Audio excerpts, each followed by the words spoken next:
ماشية. كنت أنا وجدي قاعدون في طهور، فجأة هطلت الأمطار والتبرور، فأسرع إلي جدي وقال لي: اذهب إلى أمك يا ربحة وأجلب عندها الباش. فقلت إليه: تحت أمرك يا جدي. فذهبت إلى الشارع، وفي نفس الطريق تلطخت بالطين والتبرور يسخط إلي في رأسي، فلا إلا حذائي لم يتوسخ.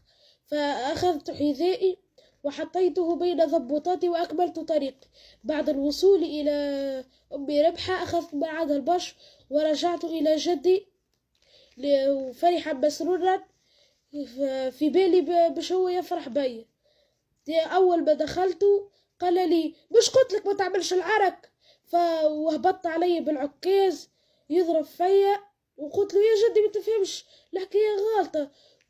قلت له: أنا ماشي عليك ضربي ربح وبعيدة والصعدة والهبطة والطين يلطخ فيا وتبروري يضرب فيا على راسي. قال لي: علاش باش نشكرك؟ بر علي. فذهبت إلى أمي ربحة لكي تضبط إلي جروحها وتكركب علي بالعظم لتطهير النفسي. وبعد تطهيري لنفسي قلت الحمد لله على نعمة الكريمة. كهو